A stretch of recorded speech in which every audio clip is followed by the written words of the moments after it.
여러분은 사과를 보면 어떤 생각이 드십니까? 요즘 사과가 비싸서 금사과라고 합니다. 저는 사과를 보면 선악과가 생각이 납니다. 선악을 알게 하는 열매는 하나님께서 열리게 하셨습니다.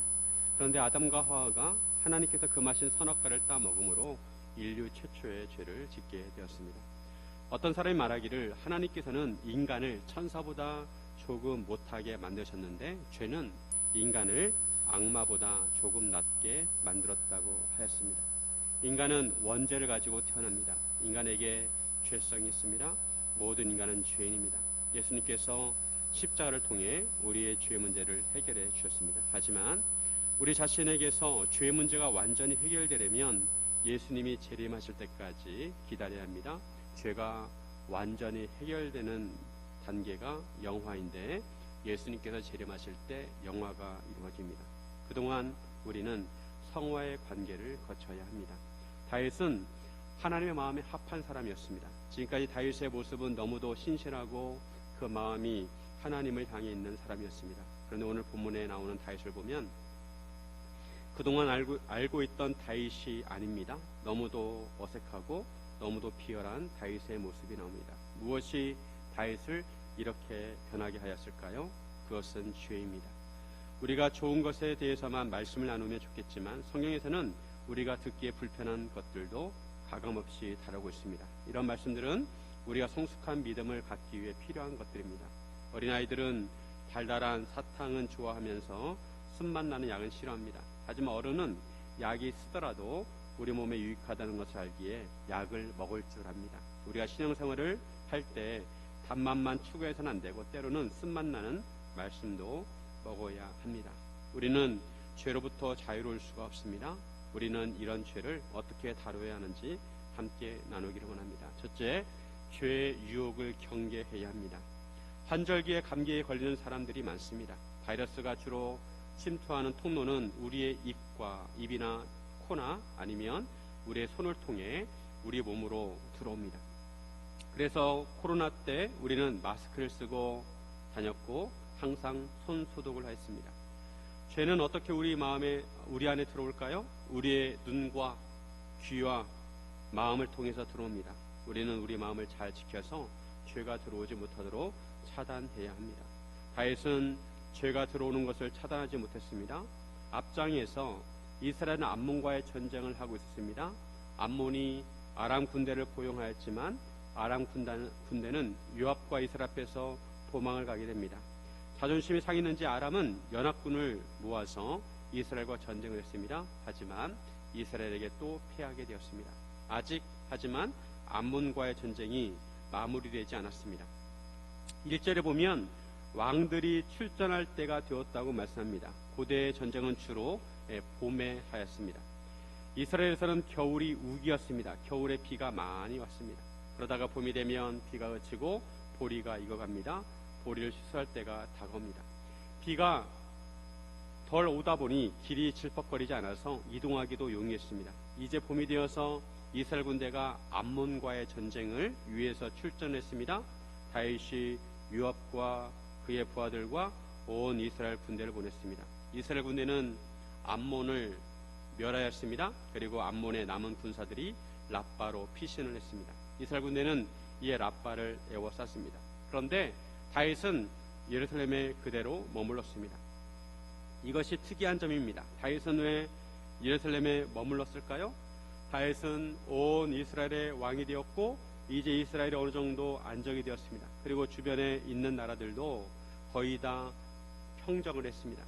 군대 조직도 잘 정비되어서 왕이 굳이 출전하지 않아도 웬만한 전쟁은 군대 장관 요압이 알아서 잘했습니다. 그래서 다윗은 암몬과의 전쟁을 요압에게 맡기고 본인은 예루살렘에 머물게 되었습니다. 그런데 이스라엘 백성이 왜 왕을 세워달라고 하나님께 요구했는지 그 이유를 알아야 합니다. 사무엘상 8장 20절에 보면 우리도 다른 나라들 같이 되어 우리의 왕이 우리를 다스리며 우리 앞에 나가서 우리의 싸움을 싸워야 할 것이니이다 하는지라. 이스라엘 백성이 애초에 왕을 요구한 목적은 자기들의 왕이 자기들을 다스리고 자기들 앞에서 나가서 자기들의 싸움을 싸우는 것이었습니다. 즉 이스라엘의 왕은 이스라엘 백성을 위해서 전쟁을 해야 합니다. 그런데 다윗은 전쟁터에 부하들만 보내고 자기는 홀로 예루살렘에 남아 있었습니다. 다윗은 있어야 할 자리에 있지 않았습니다. 다윗은 예루살렘에서 한가로운 시간을 보냈습니다. 저녁 때 다윗은 그의 침상에서 일어나 왕궁 옥상에서 거닐었습니다. 예루살렘은 높은 지대에 있습니다. 그 중에서 왕궁은 아마 가장 높은 곳에 있었을 것입니다. 그래서 왕궁 옥상에서 내려다보면 예루살렘의 그 집들이 다 내려다 보였을 것입니다. 그런데 그때 한 여인이 목욕을 하고 있었습니다. 다윗이 보기에 심히 아름다워 보였습니다. 다윗은 사람을 보내 그 여인에 대해서 알아보도록 했습니다. 그 여인은 엘리암의 딸이고 햇사람 우리아의 아내 밧세바였습니다. 다윗은 전령을 보내 그 여자를 자기에게로 데려오겠습니다.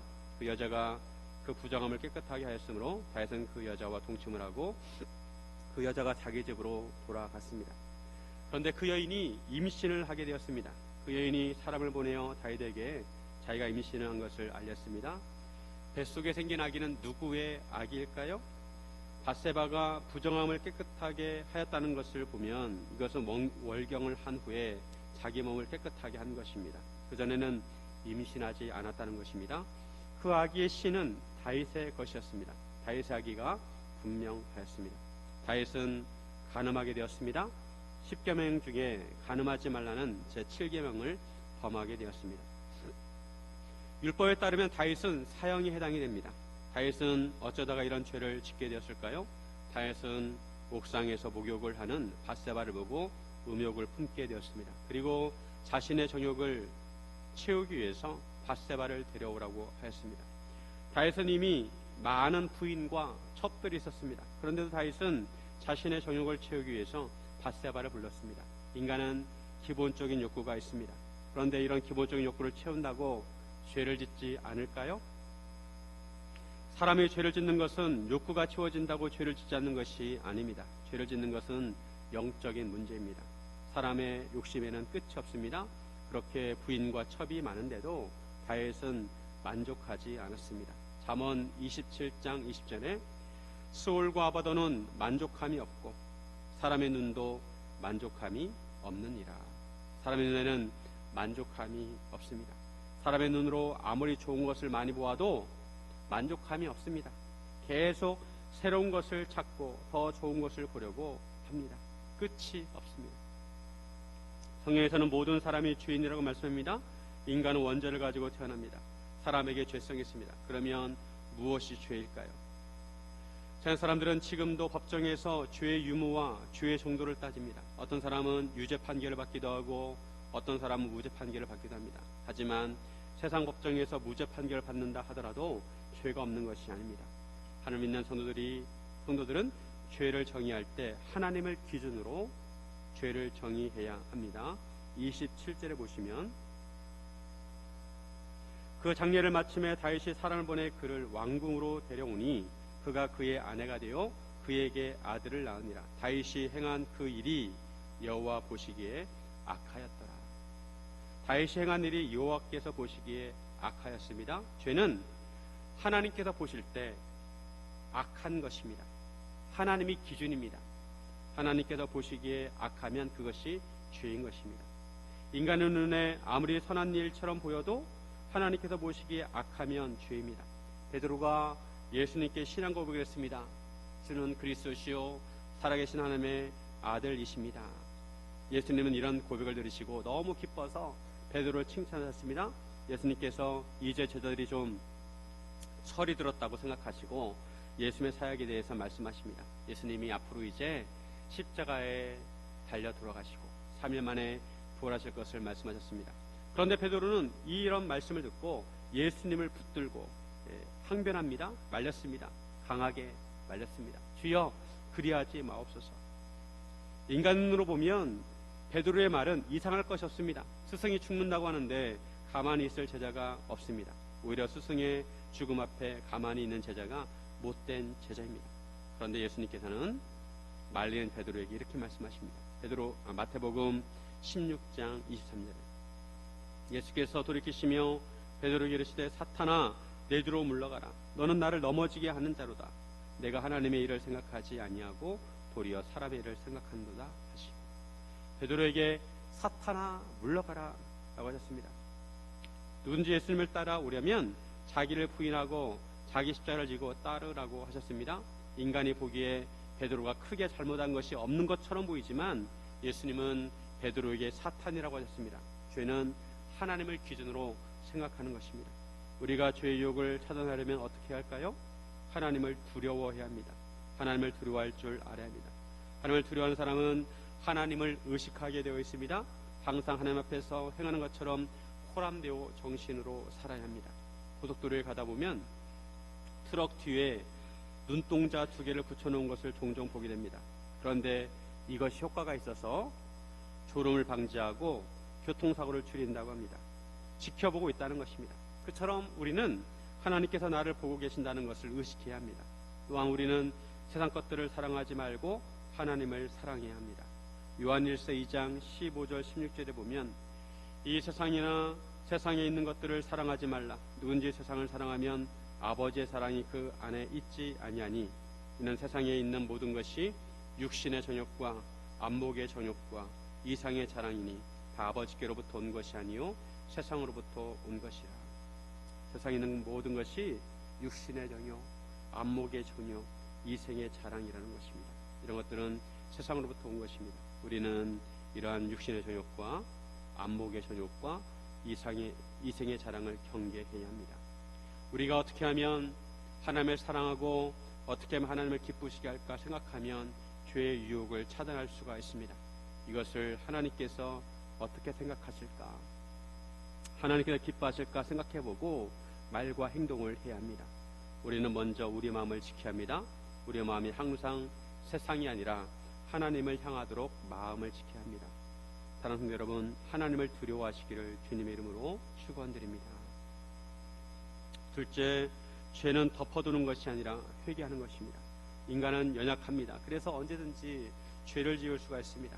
행동으로 짓지 않더라도 마음과 생각으로도 죄를 지을 수 있습니다. 그래서 예수님께서는 마음으로 음욕을 품는 자는 이미 간음하였다고 하셨습니다. 우리가 우리 마음의 생각과 행동으로 죄를 지었을 때 우리는 그런 죄를 덮어두어서는 안 되고 회개해야 합니다. 마음으로 죄를 지어도 회개해야 합니다. 사람들은 죄를 지을 때 완전 범죄를 꿈꿉니다. 들키지 않을 거라고 생각하고 죄를 짓습니다. 아무도 모를 것이라고 생각합니다. 하지만 사람의 눈은 속일 수 있지만 하나님은 속일 수가 없습니다. 다윗도 밧세바와 동침하고 나서 완전 범죄를 꿈꿉니다. 밧세바를 그의 집으로 돌려보냈습니다. 그런데 밧세바가 임신을 했다는 소식을 전해옵니다. 다윗은 밧세바가 임신한 아기가 자기의 아기라는 것을 알았지만 이 사실을 은폐하기 위해서 요압에게 기별해서 햇사람 우리아를 자기에게 보내라고 합니다. 우리아가 다윗에게 오게 되었습니다.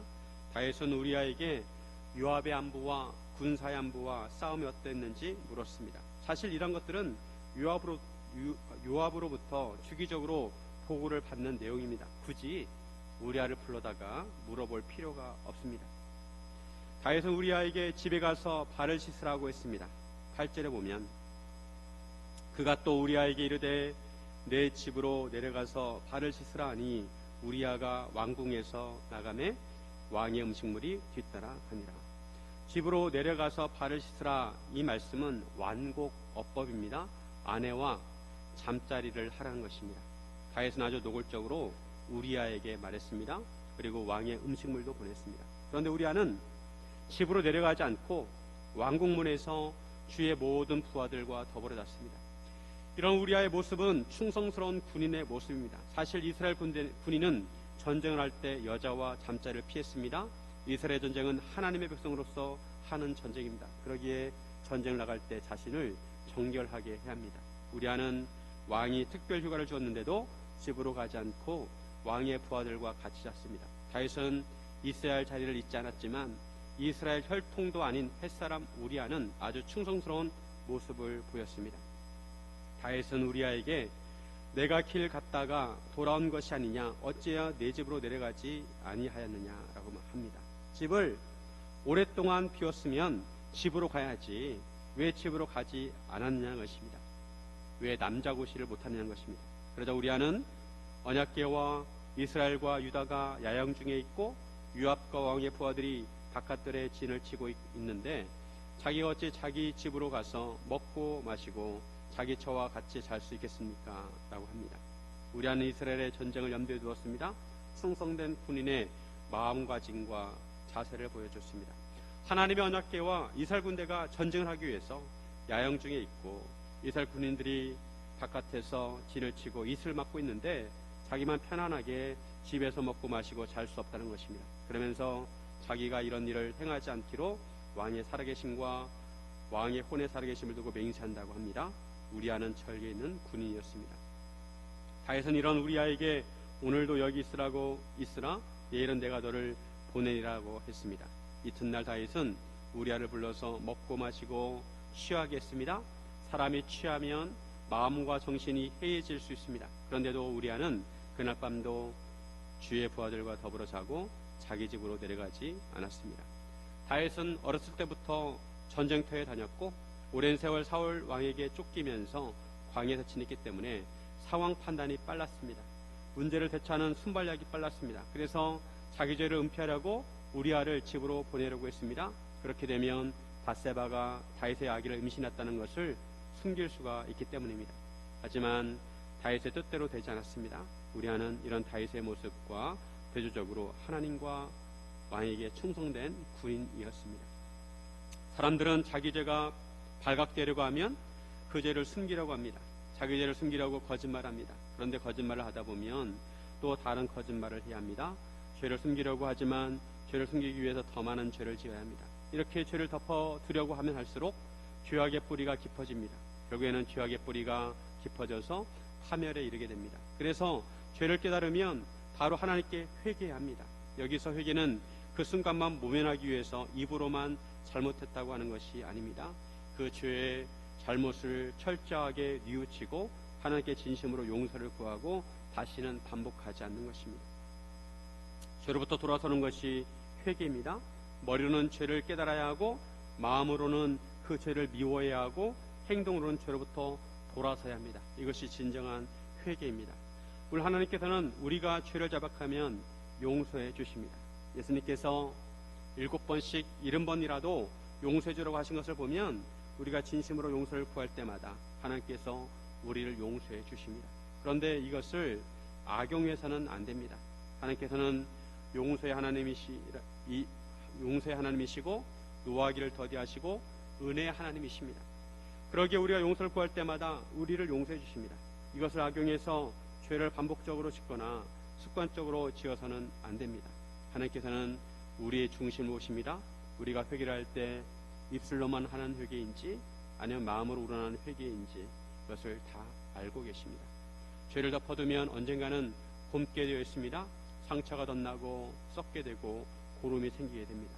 병이 작을 때 도려내고 고쳐야 합니다. 그렇듯이 죄를 발견하고 깨달을 때 그 죄를 회개합니다. 새가 머리 위로 지나갈 수는 있지만 머리 위에 둥지를 틀게 해서는 안 됩니다. 인간은 죄성이 있어서 나쁜 생각이나 나쁜 마음을 순간적으로 가질 수 있습니다. 하지만 그것이 자리를 잡고 또아리를 틀도록 해서는 안 된다는 것입니다. 우리는 우리 마음을 정결하게 청소해야 합니다. 먼지를 털어내고 잡초를 뽑고 우리 마음에 청소를 해야 합니다. 예수님의 십자가 보혈로 깨끗하게 씻어내야 합니다. 사랑하는 성도 여러분, 죄를 덮어두지 말고 회개하시기를 주님의 이름으로 축원드립니다. 셋째, 죄의 고리를 끊어야 합니다. 죄는 또 다른 죄를 낳습니다. 죄는 계속 이어집니다. 점점 깊어집니다. 우리는 이런 죄의 고리를 끊어야 합니다. 잡초가 자라듯이 죄도 자랍니다. 야고보서 1장 14절에서 15절에 보면 오직 각 사람이 시험을 받는 것은 자기 욕심에 끌려 미혹됨이니 욕심이 잉태한즉 죄를 낳고 죄가 장성한즉 사망을 낳느니라. 욕심이 잉태하여 죄를 낳고 죄가 장성하여 사망을 낳는다고 말씀합니다. 다윗은 우리아가 자기의 계략에 넘어가지 않는 것을 보고 아주 비열한 짓을 합니다. 다윗은 아침에 편지를 써서 우리아의 손에 들려 요압에게 보냅니다. 그런데 그 편지에 뭐라고 쓰여 있느냐? 우리아를 맹렬한 싸움에 앞세워두고 뒤로 물러가서 그로 맞아 죽게 하라는 것입니다. 우리아는 대표적인 다윗의 용사였습니다. 그런데 다윗은 이스라엘 왕으로서 충성된 용사를 보호해주지 않고 오히려 그를 죽게 하라는 은밀한 명령을 내립니다. 그것도 당사자의 손에 그 편지를 들려보냈습니다. 요압은 다윗의 명령대로 우리아를 사지로 몰아넣어 죽게 했습니다. 그리고 이 모든 일을 다윗에게 보고했습니다. 요압은 전령에게 왕이 화를 내면 어찌하여 성을 그처럼 가까이 가서 싸웠느냐, 그들이 성 위에서 쏠 줄을 알지 못했느냐고 하면 왕에게 햇사람 우리아도 죽었습니다 라고 말하라고 했습니다. 전령이 요압이 시킨 대로 왕에게 보고를 하자 다윗은 전령에게 이 일로 걱정하지 말라, 칼은 이 사람이나 저 사람이나 삼키느라 라고 요압에게 전하라고 하였습니다. 다윗은 가늠하는 죄를 지었고 이를 은폐하려고 우리아를 불렀지만 우리아가 자기 생각대로 움직이지 않자 우리아를 죽게 하였습니다. 다윗은 살인죄까지 저지르게 되었습니다. 우리아의 아내는 그 남편 우리아가 죽었음을 듣고 그의 남편을 위해서 소리내어 울었습니다. 장례를 마치고 다윗은 사람을 보내서 그를 왕궁으로 데려와서 그의 아내가 되도록 했습니다. 그리고 그에게 아기를 낳았습니다. 이로써 사건이 일단락되는 것처럼 보였습니다. 사람들의 눈에는 다윗이 의로운 것처럼 보입니다. 죽임을 당한 부하의 아내를 거두어 주었습니다. 하지만 하나님을 속일 수는 없습니다. 마태복음 1장에 보면 예수님의 족보가 나오는데, 그런데 이 족보에 이렇게 나옵니다. 마태복음 1장 6절에 보면 이새는 다윗 왕을 낳으니라. 다윗은 우리아의 아내에게서 솔로몬을 낳고, 다윗은 다윗의 아내 밧세바에게서 솔로몬을 낳고 이렇게라고 기록되지 않고 다윗은 우리아의 아내에게서 솔로몬을 낳고라고 되어 있습니다. 블랙 코미디 같습니다. 다윗은 남의 아내인 우리아의 아내에게서 솔로몬을 낳았습니다. 다윗은 자신의 죄를 덮기 위해 계속 죄를 지었습니다. 하지만 이렇게 하다 보면 결국 파멸에 이르게 됩니다. 파멸에 이르지 않으려면 주의고리를 끊어내야 합니다. 호미로 막을 것을 가래로 막는다는 말이 있습니다. 뚝에 작은 구멍이 생기면 호미로 막을 수가 있습니다. 그런데 그것을 방치하면 나중에 가래로 막아야 하고 더 방치하면 가래로도 막을 수가 없습니다. 인간의 잘못과 죄도 그렇습니다. 잘못을 했으면 그것을 인정하고 죄의 고리를 끊어야 합니다. 오늘 본문에 보면 우리아가 죽음으로 사건이 일단락된 것처럼 보였습니다. 하지만 하나님께서 이런 다윗의 죄를 그냥 두지 않으십니다. 하나님께서 지켜보고 계십니다. 우리가 죄의 고리를 끊어낼 때 필요한 덕목은 절제입니다.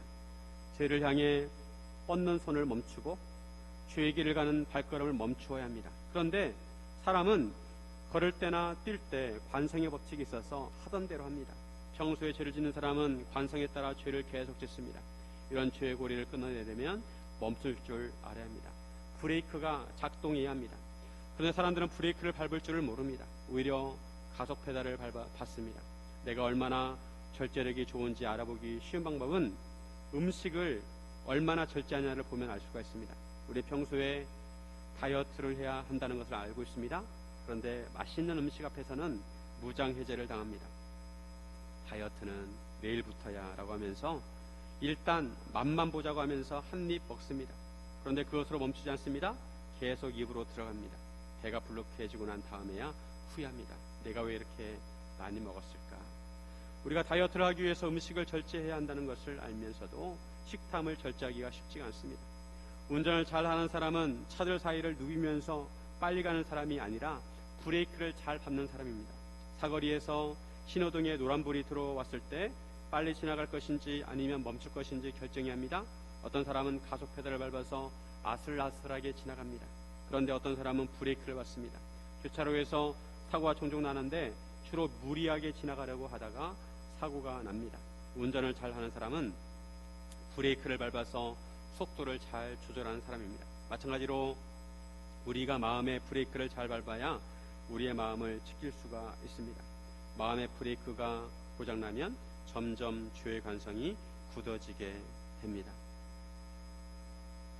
시편 1편 1절과 2절에 보면 복 있는 사람은 악인들의 꾀를 따르지 아니하며 죄인들의 길에 서지 아니하며 오만한 자들의 자리에 앉지 아니하고 오직 여호와의 율법을 즐거워하여 그 율법을 주야로 묵상하는도다.